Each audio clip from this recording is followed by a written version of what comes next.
বন্ধুরা, আমরা আগের ভিডিওতে ক্লাস 7-এর রায়ো মার্টিনের পরিবেশ ও বিজ্ঞানের 11 নম্বর স্কুলের কোশ্চেন অ্যান্সারগুলো সলভ করেছিলাম। আজ আমরা ক্লাস 7-এর রায়ো মার্টিনের স্কুল নম্বর 12 পাঁশকুড়া বিবি হাই স্কুলের কোশ্চেন অ্যান্সারগুলো সলভ করব। তো প্রথম যে কোশ্চেনটা আছে সেটা হচ্ছে সেলসিয়াস ও ফারেনহাইট স্কেলের মধ্যে সম্পর্ক কি? এটার অ্যান্সার হবে সি। প্রদত্ত কোনটি মৌলিক অণু, এদের ভিতর কোনটি মৌলিক অণু সেটা লিখতে হবে। সেটা হবে অ্যান্সার হবে Cl2। কোন পদার্থের বাষ্প থেকে তরলে পরিণত হওয়ার ঘটনাকে কি বলে? অ্যান্সার হবে ঘনীভবন। এম মৌলের যোজ্যতা পি, এন মৌলের যোজ্যতা কিউ, এম ও এন দ্বারা গঠিত যৌগের সংকেত হবে এ। 0 ডিগ্রি সেন্টিগ্রেড উষ্ণতায় 2 গ্রাম বরফকে 0 ডিগ্রি সেন্টিগ্রেড উষ্ণতায় 2 গ্রাম জলে পরিণত করতে প্রয়োজনীয় তাপের পরিমাণ অ্যান্সার হবে সি 160 ক্যালোরি। সালফেট মূলকের সংকেত হলো সি। ক্যালোরি যে ভৌত রাশির একক সেটি হলো তাপ। ফেরিক যৌগের আয়রনের যোজ্যতা হলো 1। লিন তাপের একক কি? পরের কোশ্চেন, লিন তাপের একক হচ্ছে ক্যালোরি পার গ্রাম। লিন তাপের একক হলো ক্যালোরি পার গ্রাম। একটি নিউটনবিহীন পরমাণুর নাম হলো হাইড্রোজেন। আমি এখানে এর সংকেতটা লিখে দিলাম এইচ। ঠিক বা ভুল নির্বাচন করো। HgCl2 plus Cu, Hg plus CuCl2 বিক্রিয়ার প্রত্যক্ষ সংযোজক বিক্রিয়া। অ্যান্সার হবে মিথ্যা। ফারেনহাইট স্কেলে 1 সংখ্যক ঘর ইকুয়াল টু সেলসিয়াস স্কেলে কত সংখ্যক ঘর? উত্তরটা হবে 5/9। ঠিক আছে, এটা হলো অ্যান্সার। এবার হচ্ছে Na প্লাস আয়নের গঠন চিত্র অঙ্কন করো। দেওয়া আছে Na11। এই যে এই গঠন চিত্রটা এখান থেকে এই ছবিটা এঁকে নেবে, আর এই লেখাগুলো আর এই লেখাটা লিখে দেবে। ঠিক আছে, এটা হচ্ছে Na পরমাণু। এটা তোমাদের পাঠ্য বইয়ের 88 নম্বর পেজে আছে। 88 নম্বর পেজে আছে। হাতে স্পিড ঢাললে ঠান্ডা বোধ হয় কেন? এটা তোমাদের পাঠ্য বইয়ের 13 নম্বর পেজে আছে। তোমরা এখান থেকে এই পর্যন্ত লিখে নেবে। পরিবর্তনশীল যোজ্যতা কাকে বলে? কিউপ্রেস ক্লোরাইডের সংকেত লেখো।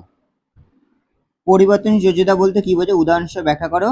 তোমরা এখান থেকে লেখা শুরু করবে। এটা তোমাদের রায় মার্টিনের 172 নম্বর পেজে আছে। তোমরা এখান থেকে লেখাটা শুরু করবে, শুরু করে এই পর্যন্ত লিখবে। এই যে এই পর্যন্ত লিখবে, এই উদাহরণটা দিয়ে দেবে। ঠিক আছে, ঠিক আছে। এখান থেকে এই পর্যন্ত একটা উদাহরণ, এখান থেকে এই পর্যন্ত একটা উদাহরণ, এখান থেকে এইগুলো CuCl2 এগুলো হচ্ছে উদাহরণ। CuCl হচ্ছে কিউপ্রেস ক্লোরাইডের সংকেত। বাষ্পায়ন ও স্ফুটনের মধ্যে দুটি পার্থক্য লেখো। এই যে বাষ্পায়ন স্ফুটনের পার্থক্য তোমরা রায় মার্টিন থেকে দেখে দেখে এটা লিখে নেবে। ঠিক আছে, এটা তোমাদের রায় মার্টিনের 25 নম্বর পেজে আছে।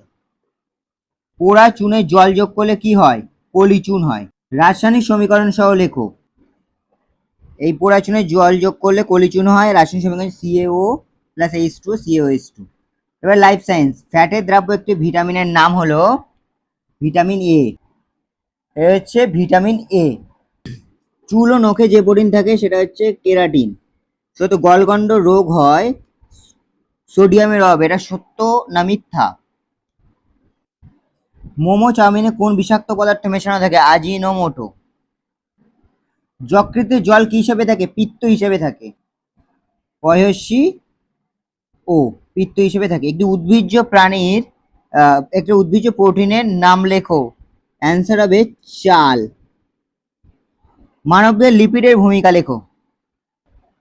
লিপিড মানুষের দেহে শক্তির উৎস হিসেবে কাজ করে। ঠিক আছে, এটা একটা পয়েন্ট। লিপিড দেহকে বাইরের আঘাত থেকে রক্ষা করে। ঠিক আছে, তোমরা এখান থেকে এই পর্যন্ত পুরোটা দেখে দেখে যে কটা পয়েন্ট হয় বা এরকম ভাবে পুরোটা লিখে দেবে। এটা তোমাদের পাঠ্য বইয়ের 146 নম্বর পেজে আছে। কোয়াশিওরকর কি? এই যে তোমরা এখান থেকে এই পর্যন্ত লিখে নেবে। এটা তোমাদের 158 নম্বর পেজে আছে।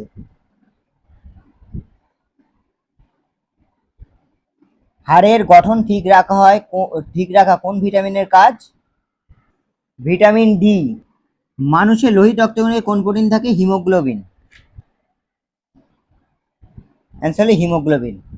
আজকের ভিডিওটা এই পর্যন্তই। যদি ভিডিওটা ভালো লেগে থাকে তাহলে অবশ্যই লাইক কমেন্ট সাবস্ক্রাইব করে দিও।